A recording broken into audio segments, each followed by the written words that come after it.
जग्गू बेटा जाओ कबूतर चाचा की दुकान से सब्जी ले आओ। मम्मा जो पैसे बाकी बचेंगे मैं उनकी चीज खा लूं। हाँ चीज भी ले लेना और सब्जी भी ले आओ। जग्गू कौवा अपने घर से निकलता है, लेकिन वो कबूतर चाचा की दुकान पर सब्जी लेने की बजाय झोलों की तरफ चला जाता है। जग्गू कौवा बड़े झूले पर बैठ जाता है। वो बड़े झूले पर झूले लेता है और फिर बड़े झूले से उतरकर घोड़े की तरफ आता है। कुकू चिड़िया का बेटा वहाँ से गुजर रहा था। कुकू जग्गू के पास आता है। जग्गू मेरे दोस्त, आपने इतने सारे पैसे कहाँ से लिए? मैं क्यों बताऊं, मैं झूले लूंगा, मजे करूंगा। अगर तुमने झूले लेने हैं तो आ जाओ। नहीं, अभी तो मैं काम से जा रहा हूँ। जब मैं काम से फारग हूँगा तो फिर ही अपनी मम्मा की इजाजत लेकर झूले लेने आऊंगा। कुकू वहाँ से चला जाता है और जग्गू फिर से झूले लेने लगता है। शाम तक जग्गू सारे पैसे खत्म कर देता है। जब जग्गू कौवा घर नहीं आता तो उसकी मम्मा गौरी कौवी परेशान होकर कबूतर के पास जाती है। कबूतर, मेरा जग्गू यहाँ सब्जी लेने आया था, क्या वो सब्जी लेकर चला गया है? नहीं गौरी कौवी, जग्गू कौवा मेरे पास सब्जी लेने तो नहीं आया। फिर मेरा जग्गू कहाँ चला गया? चिड़िया का बेटा कुकू आया था, वो मुझसे आलू और करेले लेकर गया है। गौरी कौवी वहाँ से उड़ती है और रानो चिड़िया के पास जाती है। कुकू बेटा, मेरा जग्गू घर से सब्जी लेने आया था, लेकिन अभी तक लौटकर घर नहीं आया। क्या तुमने उसे कहीं देखा है? हाँ आंटी, जग्गू झूले वाले अंकल के पास झूले ले रहा था। जग्गू कभी नहीं सुधरेगा। मैं घर में इंतजार कर रही हूँ और वो झूले ले रहा है। अब झूले तो ले लिए और पैसे भी खत्म हो गए। अब जंगल में जाकर कोई मीठा फल ढूंढ कर खाता हूँ। जग्गू कौवा घने जंगल में चला जाता है। गौरी कौवी जग्गू की मम्मा जब झूले वाले के पास जाती है तो जग्गू वहाँ नहीं था। भाई जी, मेरा जग्गू यहाँ झूले लेने आया था, वो कहाँ है? कौवी, वो छोटा कौवा तो सुबह से मेरे पास झूले ले रहा था, अभी अभी वो उस तरफ गया है। क्या वो घने जंगल की तरफ चला गया है? हाँ, मैंने उसे उस तरफ जाते हुए देखा था। गौरी कौवी उड़ती है और घने जंगल की तरफ चली जाती है। जग्गू कौवा मीठा फल ढूंढ रहा था और जग्गू की मम्मा जग्गू को ढूंढ रही थी। ऐसे ही रात हो जाती है। जग्गू कौवे की नानो आज जग्गू कौवे के घर आ रही थी। माँ जी, आप यहाँ क्यों बैठी हैं? अपने घर के पास बैठी जग्गू कौवे की नानो से चिड़िया पूछती है। बेटी, मैं अपने नवासे जग्गू से मिलने आई हूँ। मैं थक गई हूँ, इसलिए यहाँ बैठ गई। आप मेरे घर में आ जाएं। नहीं, अब मैं जा रही हूँ। फिर जग्गू कौवे की नानो वहाँ से चली जाती है। काफी देर उड़ने के बाद गौरी कौवी जग्गू कौवे को देख लेती है। जग्गू बेटा, आप तो घर से सब्जी लेने आए थे। मम्मा मम्मा, मेरा झूला लेने को दिल किया। मैं झूले वाले अंकल के पास गया तो सब्जी के सारे पैसे झूलों में खर्च हो गए। बेटा जग्गू, आज हम खाएंगे क्या? घर में तो दाल सब्जी नहीं है। फिर गौरी कौवी जग्गू कौवे को साथ लेकर अपने घर चली जाती है। घर में जग्गू की नानो आई बैठी थी। नानो नानो, मेरी नानो आई है और मुझे पता ही नहीं। नानो भी जग्गू को अपने सीने से लगाती है।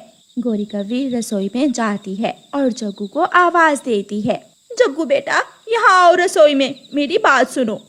जग्गू रसोई में अपनी मम्मा के पास जाता है। जग्गू बेटा, घर में दाल सब्जी भी नहीं है, अब आपकी नानो को क्या देंगे खाने को? जग्गू बेटे, मेरे लिए खाना लेकर आओ, बहुत भूख लगी हुई है। मम्मा, अब क्या करें? मैंने बहुत बड़ी गलती की। अगर मैं समय पर सब्जी लेकर घर आ गया होता तो आयु नानो के सामने मुझे शर्मिंदा न होना पड़ता। अब जल्दी से अपने दोस्त कुकू के घर से कुछ खाने को लेकर आओ। फिर जग्गू कौवा अपने घर से निकलता है और कुकू के घर जाता है। कुकू कुकू, मेरे दोस्त, मेरी नानो आई है, लेकिन घर में खाने को कुछ भी नहीं है। मुझे मेरी नानो के लिए खाना दे दो प्लीज। जग्गू दोस्त, जब आपकी मम्मा ने आपको सब्जी के पैसे दिए थे तो आप झूले लेने चले गए और अब नानो के लिए खाना लेने तुम हमारे घर आ गए हो। सोचो, अगर मैं तुम्हें तुम्हारी नानो के लिए खाना ना दूं तो तुम कितने बेइज्जत होगे अपनी नानो के सामने। मेरे दोस्त, मैं समझ गया, मैंने वो गलत किया था। मुझे ऐसा नहीं करना चाहिए था। मैं आज के बाद ऐसा नहीं करूँगा।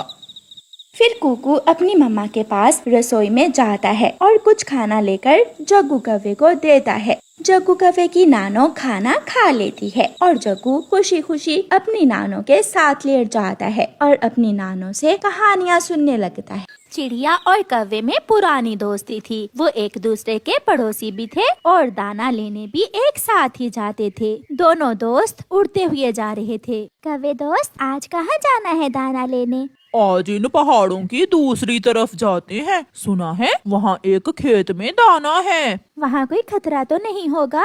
चिड़िया दोस्त, हम पक्षियों में तो खतरा ही खतरा होता है। हम ध्यान रखेंगे और दाना लेकर जल्दी से लौट आएंगे। कौवा और चिड़िया पहाड़ों की दूसरी ओर खेत में पहुँच जाते हैं। चिड़िया दाना ढूंढ लेती है। कौवे भैया जल्दी करो, मुझे ये जगह ठीक नहीं लग रही है। एक दाना और एक दाना, मैं और ढूंढ लूं। ऊंचे आसमान से एक चील बिजली की तेजी के साथ आती है और चिड़िया को पकड़ लेती है। कौवा थोड़ा दूर था, वो उड़कर पेड़ में छुप जाता है। बचाओ, मुझे बचाओ मेरे दोस्त, मुझे बचाओ। भाग गया? तेरा दोस्त तुझे छोड़कर भाग गया है। ये सब दोस्त नाम के होते हैं, काम के नहीं।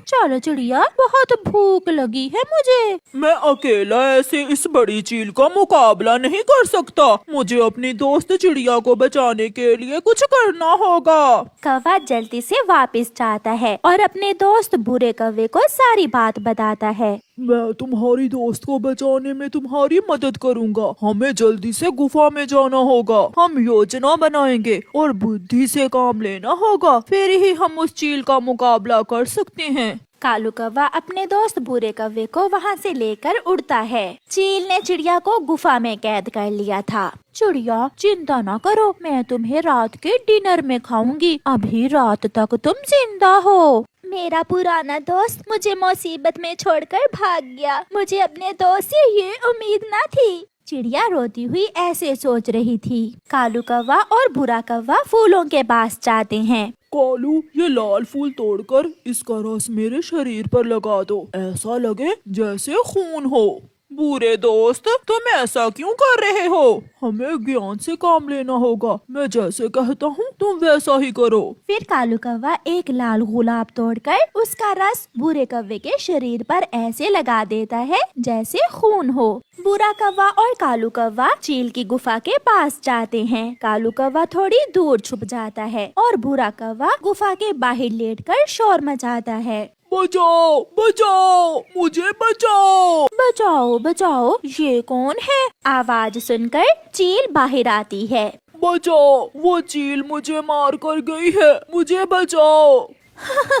मैं अभी बचाती हूँ तुम्हें। इतना आसान शिकार, आज तो दो शिकार मिल गए, एक कौवा और एक चिड़िया। ऐसा कहते हुए चील कौवे को उठाकर गुफा में ले जाती है। बहुत ध्यान से कालू कौवा छुपा हुआ सब देख रहा था। चिड़िया रस्सियों से आजाद होने की कोशिश कर रही थी, मगर वो ऐसा नहीं कर पाती। कौवे, तुम्हें तो बांधने की भी जरूरत नहीं है। थोड़ी ही देर में तुम तड़प तड़प कर खुद ही मर जाओगे।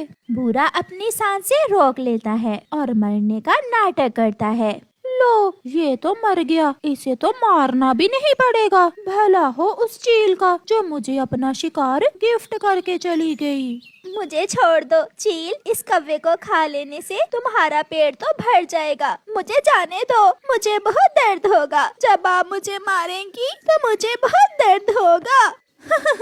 मैं तुम्हारी आंखें बांध दूंगी तुम्हें मारने से पहले। लो, मैंने काम आसान कर दिया तुम्हारा। बाहर से किसी चीज के गिरने की आवाज आती है। ये कैसी आवाज है? चील गुफा से बाहर जाती है। कालू कौवा गुफा के ऊपर बैठा हुआ था। उसने वो पत्थर जानबूझकर गिराया था ताकि चील गुफा से बाहर आए। बुरा कौवा जल्दी से उठकर चिड़िया की रस्सियाँ खोलकर उसे आजाद करता है। चिड़िया, यहाँ इस पत्थर के पीछे छुप जाओ। कौन था? यहाँ तो कोई भी नहीं है। जैसे ही चील वापस होने लगती है, कालू कौवा एक पत्थर चील के ऊपर गिराता है, जो सीधा चील के सर में लगता है और चील गिर जाती है। दोस्तों, बाहर आओ, चील गिर गई है। बुरा और चिड़िया गुफा से बाहर आते हैं और वो सब पत्थर उठा कर चील को मारने लगते हैं और वो चील वहीं मर जाती है। बुद्धि से काम ले तो हम कुछ भी कर सकते हैं। कालू भैया आपका बहुत बहुत शुक्रिया। मैं तो समझी थी कि आप मुझे छोड़कर भाग गए हैं। चिड़िया, कोई दोस्त अपने दोस्त को मुसीबत में कैसे छोड़ सकता है, जैसे मेरा ये दोस्त बुरा कौवा। शुक्रिया दोस्त, मेरी दोस्त की जान बचाने के लिए। फिर वो सब दोस्त खुशी खुशी जंगल वापस चले जाते हैं। प्यारे दोस्तों, इस कहानी से हमें सीख मिलती है कि मुसीबत के समय हमें हमेशा अपने दोस्तों की मदद करनी चाहिए। और प्यारे दोस्तों, इस कहानी को लाइक करना बिल्कुल मत भूलना। आपका धन्यवाद। माँ, हम आज कहाँ जा रहे हैं? गुड़िया बेटी, आज हम आपकी नानो के पास गरम बिस्तर लेने जा रहे हैं। मम्मा, वो नया गरम बिस्तर मैं लूंगी और ये पुराने वाला आप ले लेना। अच्छा अच्छा, ले लेना बेटी। अब चले, हमें देर हो रही है। फिर ठंडे ठंडे मौसम में वो माँ बेटी अपने घर से उड़ते हैं। मम्मा, मुझे नानो के घर के सारे रास्ते का मालूम है। अब यहाँ से इधर जाना है और फिर वो सामने वाले बड़े पेड़ों के पास जाकर पश्चिम वाली दिशा में। मेरी बेटी बहुत सियानी चिड़िया बनेगी बड़ी होकर। फिर वो माँ बेटी दूसरे जंगल पहुँच जाती हैं। ये बिस्तर मैंने नया बनाया है। नानो, ये बिस्तर मुझे बहुत पसंद आया है। मैं आज से आपके दिए हुए गरम बिस्तर में ही सोया करूँगी। माँ, अब हम चलती हैं। ठंड का मौसम है, शाम होते ही आसमान से बर्फ गिरने लगेगी। बेटी, ये लड्डू भी लेती जाओ, गुड़िया को चाय के साथ दे देना। ये बेसन के लड्डू है ना माँ? हाँ बेटी, मैंने ये लड्डू देसी घी से बनाए हैं। फिर गुड़िया अपनी मम्मा के साथ वहाँ से चलती है। गुड़िया बेटी, थोड़ी आहिस्ता उड़ो, ये बिस्तर बहुत वजनी है, मैं थक गई हूँ। मर गया। अगर आज भी मुझे गरम बिस्तर ना मिला तो मैं तो ठंड से मर ही जाऊंगा। कौवा अपने घोंसले में बैठा हुआ ऐसे सोच रहा था कि उसकी नजर सामने से आती हुई रानो चिड़िया और उसकी बेटी पर जाती है। ये चिड़िया तो बिस्तर लेकर जा रही है, चलो जाता हूँ और इस चिड़िया को चूना लगाता हूँ। कौवा वहाँ से उड़ता है। आप थक गई होंगी, रुके रुके, मैं आपकी मदद किए देता हूँ। चिड़िया वहाँ रुक जाती है। कौवे भैया, थक तो मैं सच में गई हूँ। लाइए, मैं थोड़े रास्ते तक आपका गरम बिस्तर उठा लेता हूँ। नहीं, मैं बिस्तर उठा लूंगी। गुड़िया, आप अपने लड्डू कौवे अंकल को पकड़ा दें। हाँ हाँ, लड्डू ही पकड़ा दे, मैं सहायता करता हूँ आपकी। ना जी ना, मैं तो अपने लड्डू किसी को नहीं दूंगी। कौवे अंकल का क्या पता मेरे लड्डू ही खा जाए। ये सुनकर मम्मा चिड़िया हंसने लग जाती है। कौवे भैया, अगर मदद सच में करनी है तो थोड़ी दूर तक ये बिस्तर उठा लें। फिर कौवा खुशी खुशी चिड़िया का बिस्तर उठाकर साथ साथ चलता है। आहिस्ता आहिस्ता कौवा थोड़ा पीछे रह जाता है। कौवे भैया, ये बिस्तर मेरी माँ ने दिया है मेरी गुड़िया के लिए। क्या आप इसी जंगल में रहते हैं? कौवे भैया। जब मम्मा चिड़िया पीछे मुड़कर देखती है तो पीछे कोई भी ना था। हाय, मैं मर गई। गुड़िया, वो कौवा तो सच्ची का फ्रॉडिया निकला। वो आपका बिस्तर लेकर भाग गया है।